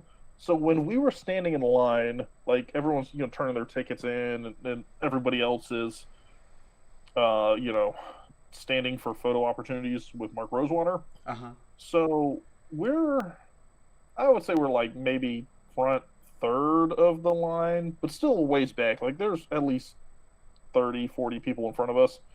Well, while Mark is in the center getting kind of mobbed by people, there's two Wizards of the Coast employees off to one side. And the way this waiting area kind of is mapped out. So we're on the second floor. There's a line, and then the line is going around like a balcony that you could look down into the main hall from. Okay. The edge of the balcony is just like railing with a little glass wall, like a little waist high glass wall. Well, between the line and the wall, there's two Wizards of the Coast employees, and they've got like five or six goodie bags. Looked like the weirdest assortment of stuff. Like it was just some D&D stuff, some Magic stuff, all kind of packed into like these dollar store paper gift bags. Okay.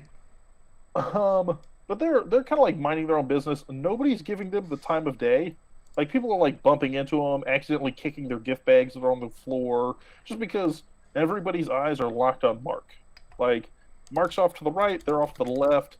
They're trampling over these people, right? He's the belle of the ball. Exactly. He's the Rosewater.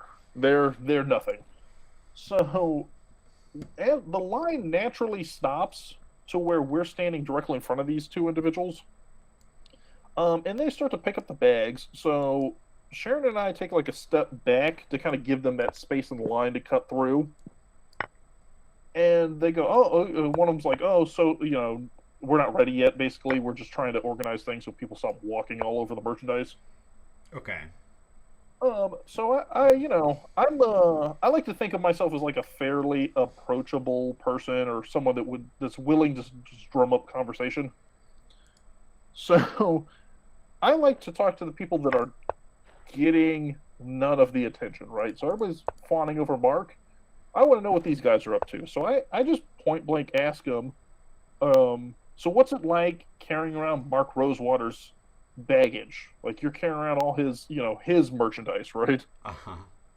They laugh. The one of the guys kind of like rolls his eyes and busies himself in his phone. But the other gentleman, he laughs and he's like, "Oh yeah, it's nice because I get to go to places, and I can do my own thing, and nobody really like bothers me, so to speak."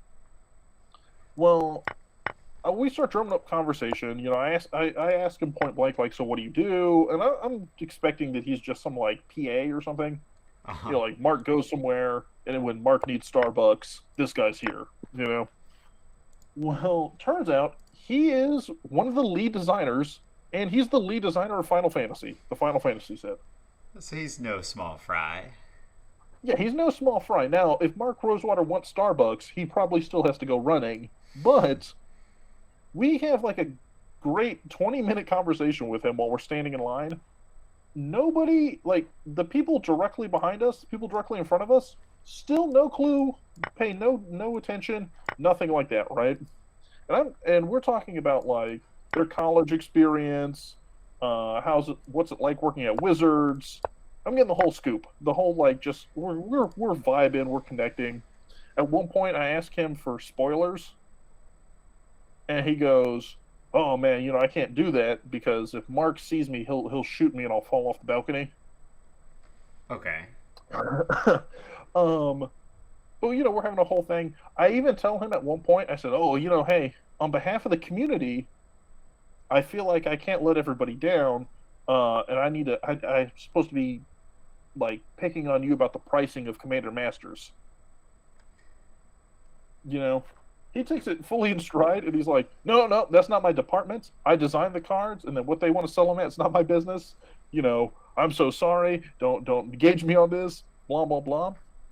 Then he reaches into his bag, thanks us for the time, gives us a serialized secret rare or secret lair. Sorry, rather. Uh-huh. Super cool guy. It was Daniel Holt. I think you can find him on a lot of the social medias. But great guy, very positive conversation. He told us all about how he like met his boyfriend in Orlando. So for those of you guys who don't know, Cole and I are from Tampa, so maybe like an hour away. He met his boyfriend, lived in Orlando for a while. Then he lived up in Seattle, where my wife was from. So we had like a lot of kind of conversation around that. Actually, Cole, you might know this. Do you know Full Sail Academy in Orlando? Yeah, I actually got a buddy who graduated from there. Right. So when he said he was from Orlando and he went to college in Orlando, I jokingly said to him, "Oh, you must have gone to Full Sail because that's the one that I see always recruiting like computer programmers and designers and art. It's sort of like an art video game kind of creative space school." Yeah.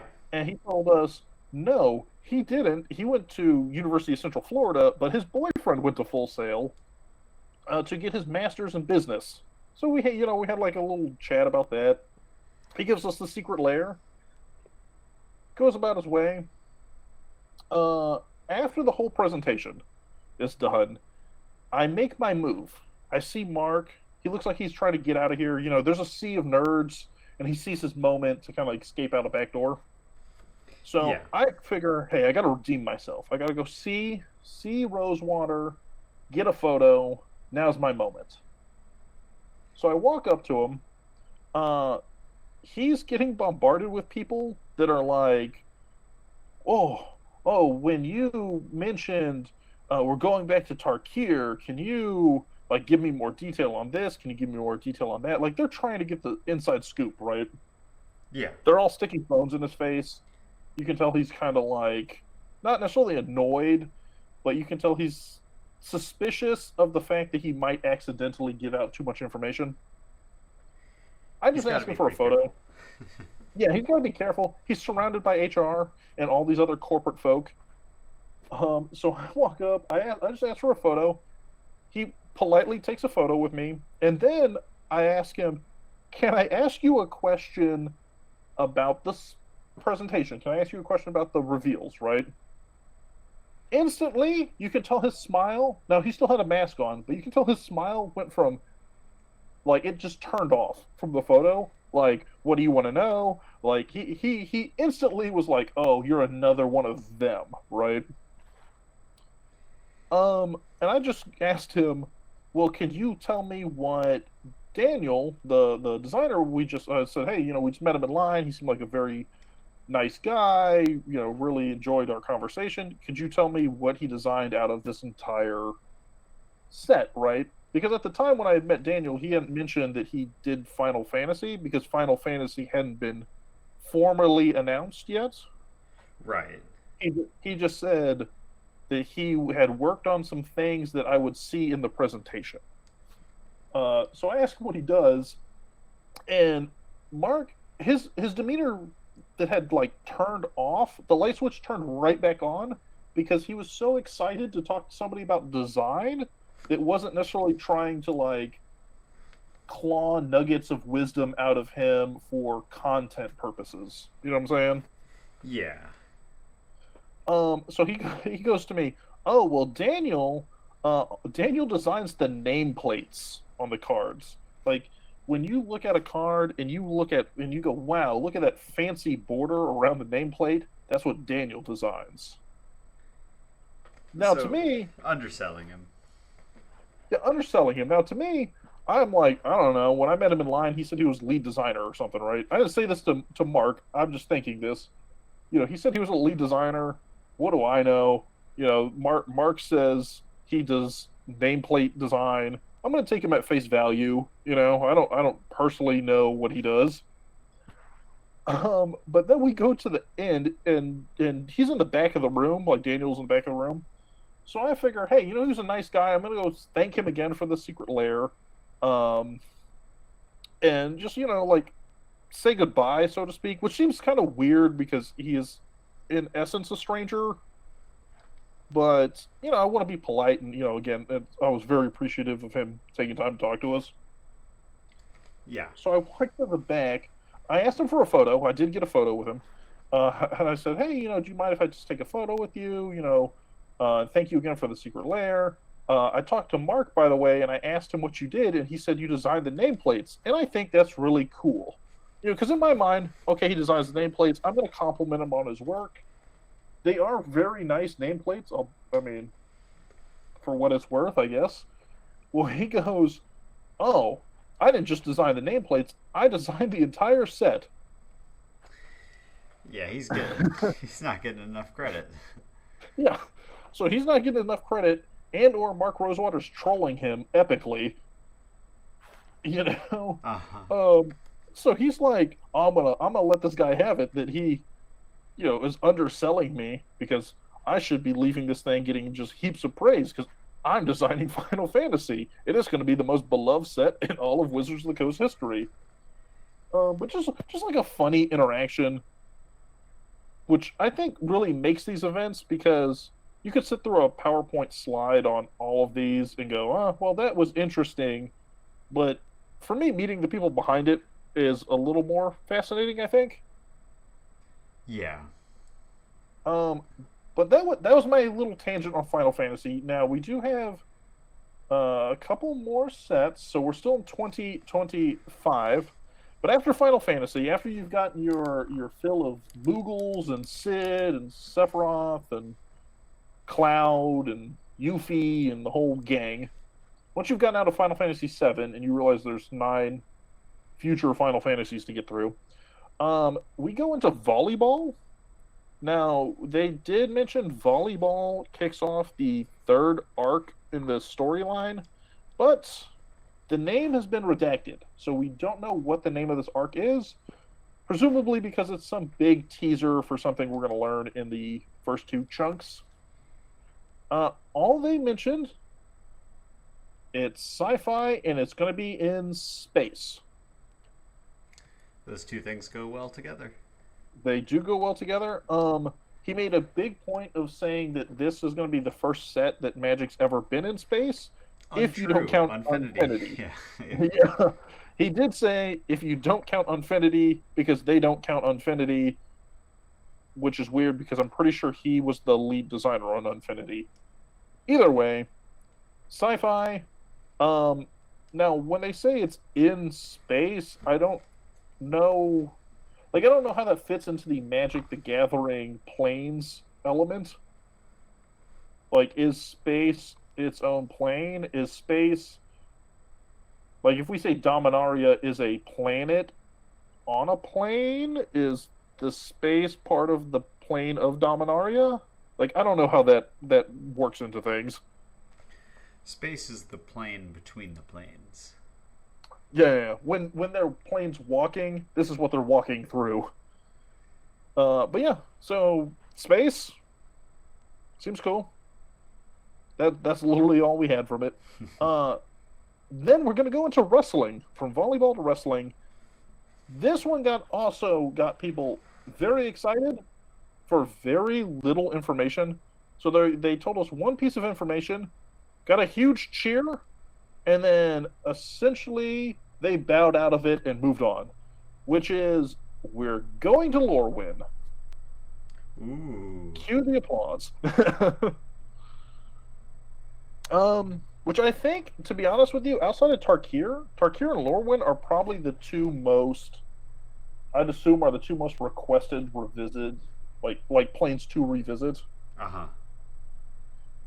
So he did say that they're gonna try and advance Lorwyn a little bit, so that it's not quite Lorwyn and it's not quite, was it Duskmorn? The night one. Shadowmoor? Yes. Yeah, not Shadowmoor. Duskmorn is the thing we talked about earlier in the podcast. But yeah, it's not quite Shadowmoor. It's not quite Lorwyn. So they're going to try and advance it, similar to how they went from Kamigawa to Neon Kamigawa. So we'll see how that means. Maybe that means that we're going to be at like a evening-esque. Well, no, because that'd be like eventide. I don't know what we're going to be at. We're going to be at some kind of like maybe mid-morning portion where it's not either or. Or maybe the moon and the sun are in the sky at the same time. I'm not quite sure. Okay. Pretty cool.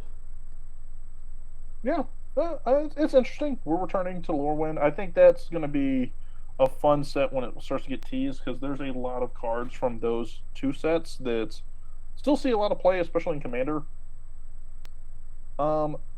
Now we've reached 2026. So 2026, there's only two sets they teased us with. One is yachting and one is ziplining. So yachting, they said it's going to be like nothing fancy. It's going to be a return to set. It's straight up return to Arcavios, which is Strixhaven. It's crazy that it's already been long enough for them to return.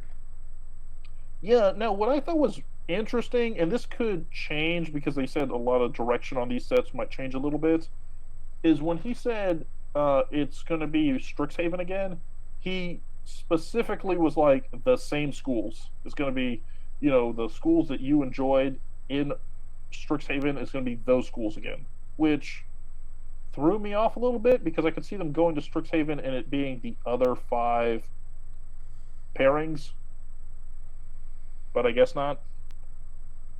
Well, maybe they want to keep that down the line for future returns to Strixhaven.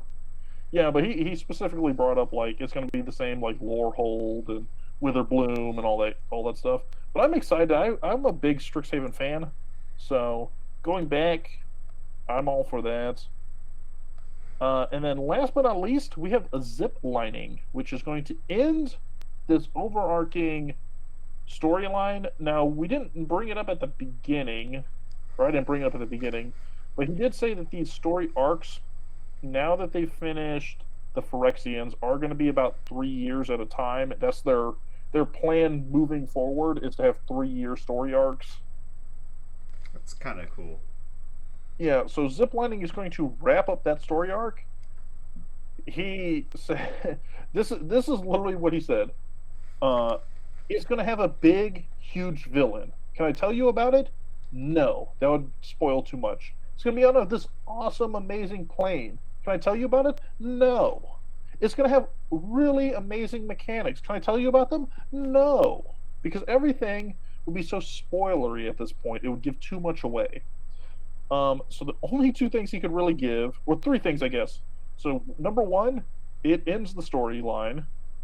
Number 2, because it ends the storyline and because he's the lead designer, he gets to pick what sets that he's the lead designer on, and he's personally assigned himself to this set. So he's going to close out the arc for us. And there was a number 3, but I forget what it was. Yeah. So number 3 is he doesn't know any real details on the set because they had just started doing like rough like idea boards, like vision boards on it 2 weeks prior to its announcement. Okay. So even as far as like thematic direction of where this is going, they're not 100% sure yet. Well, with that little information on it, it is it sounds like a very interesting set so far. Yeah. And presumably there's not a lot of ziplining in there, but time will tell. But that that, guys, that wraps up a whole lot of information spanning the next, well, 3 years, if we consider starting in 2023. Yeah, spanning the next 3 years of sets, directions, teasers. I'm sure we're going to get more once we get to MagicCon Vegas here in a month. They're probably going to do another like set of reveals that'll probably just flesh out some of the 2024 stuff. But there we have it. That's everything Mark Rosewater covered at Gen Con on the 30th birthday. Cole, what set? This is what I want to know: is what set stood out to you the most? Like, obviously, stuff gets vaguer as it goes on, but was there anything that jumped out to you as like, I'm very interested? Yeah, I mean, all the stuff in 2024 looks really, really beautiful. I'm a huge, horror fan, so I'm interested in going back to Duskmorn. Mhm. But the set that stands out the most to me has to be the Khans of Tarkir. Return to my own home plane. That's really exciting, and I'm just gonna be hoping for a new Zurgo Helm Smasher. Okay. I think for me, Bloomborough to me jumped out the most as like the most I'm excited for from a potential art direction. Um, but I gotta be honest, that Murders at Karlov Manor seems very intriguing too as to how that might play out. Because the idea of having your own puzzles within the cards seems interesting, depending on how the execution goes. Sure. But I mean, I don't think I don't think that I saw any particular dud for me out of that whole set. Like out of all the sets, because Duskmore looks great. Outlaws from Thunder Junction look great. I'm okay. Oh, the planes we're returning to seem like great planes to return to. Lorwyn, Tarkir, Strixhaven. Yeah, I think there's a lot of variety here, and it looks like a very fun next 3 years. And it's gonna have it's gonna have some people pissed off at the Fallout and Final Fantasy, but I think for the most part, it's just encouraging creativity in our not stale, but our already a lot of previously explored design space. Yeah, I think the so for me, the only ones that don't intrigue me right away are kind of the ones that aren't as fleshed out right now. Like the remastered sets, I could take or leave, but I'm not gonna say they are bad. Like Innistrad remastered, maybe I'm a little burnt on it because we just had Crimson Vow and Midnight Hunt like not too long ago. And then Tennis seems interesting, but the Death Race one, but I'm not quite sure I'm like sold on it just yet. I'm open to the future. I'm hoping to get some cool space cards and see what else we got. Yeah. But question of the week, card of the week, and then we're gonna hop on out of here. So, question of the week. We're gonna be giving away a second set of Proxy Forge Maui Strong fundraiser proxies. The second question of the week comes to us from Skylar. So thank you, Skylar, and congrats on winning your proxies. Skylar would like to know, what is your most hated combo in any of your decks? Yeah, so this is a great question. I have a pretty good answer that might have influenced my Zurgo Helm Smasher comment earlier. I have a Zurgo Helm Smasher equipment deck that, of course, includes World Slayer in it. World Slayer being a 5 mana equipment that costs 5 to equip, and whenever equipped creature deals combat damage to a player, all permanents other than World Slayer are destroyed. Your lands, your creatures, my creatures, everybody's creatures are getting destroyed. Except Zurgo Helm Smasher is indestructible on my turn, baby. So I'm blowing up everybody's things, and I'm leaving myself with a 7-2, sometimes a 8-3, sometimes a little bit buffed up Zurgo, who is gonna slowly but surely finish this game. Although it does become kind of a slow slog of everybody, not having any permanence and me having to hit them 3+ times to kill them. But if you know that I'm going to be wiping the board of permanence every turn, it shouldn't be very difficult for you to draw, play a land, pass, or continue from there.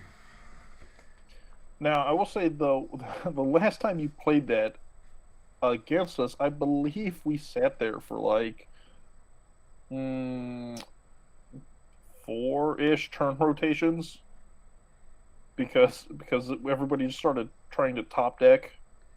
Well, that was a miscalculation. I didn't have Zergo out at the time. I had attached to a Curie Lineslinger, and so I was able to give myself indestructibility for one turn, and I then was kind of waiting to draw some planes so that I could do the same thing again.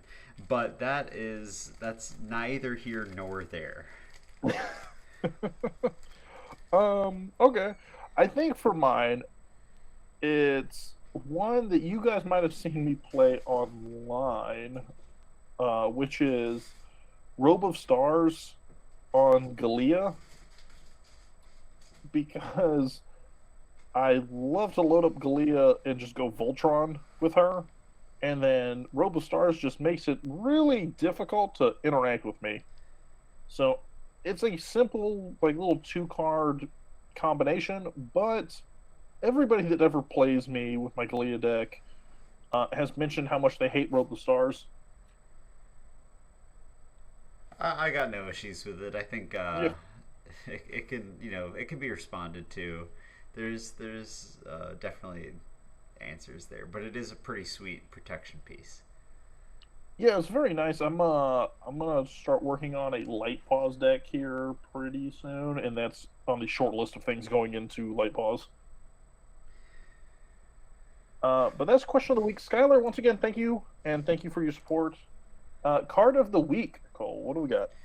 All right. Well, the card of the week this week is celebrating this episode of spoilers. It's not reaching out too far to the future, but it's a card from the Wilds of Eldraine coming out pretty soon here. This is the Goose Mother. For X, a green and a blue, you're getting a legendary bird Hydra with flying, and it enters the battlefield with X/1/1 counters on it. Whenever she attacks or enters the battlefield, you create half X food tokens rounded up, and whenever she attacks, you may sack a food and draw a card. She comes out as a 2/2 flyer, but the art here is just absolutely amazing. You gotta give me the goose. I like the beautiful art with that, and have you seen the new Doubling season? I have. Like the same art, pretty much. It's a great combo. The only thing I have with this card is when I saw it teased. So I've always wanted to build Guillaume, which is green, black, food, essentially. Right. And I just got over the fact that now I got to figure out how to do green, black, and white food. But now I got to put blue in there too, because I need to put this in there. So now I got to find a 4-color commander. Well, how are you forgetting about Asmaranda Marta Casta Manacula Kuldakar? Because you're going to have to add red into that deck too now. Yeah, at some point. Yeah, that's true. So what I'm hearing is Morphon food. It's got to be the direction we go in. Well, I can't Joda food.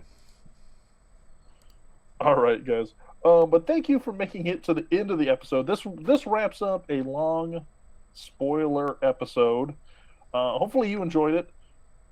Thank you again to Proxy Forge for sponsoring today's episode, and thank you for everything you're doing as far as helping support a LGS that's in its time of need. But we're going to go ahead and get on out here. If you want to reach out to us for any reason, you can find Cole online on all the intros, or you can send a plain and skywrite messages out to him at loveandmana.mtg. You can talk to me at Sleevecard, or you can reach out to the pod at ErCast Pod, or you can reach out at contact.urcast@gmail.com. But once again, guys, we're getting out of here. Have yourselves a magical Friday, and we'll see you next week. All right.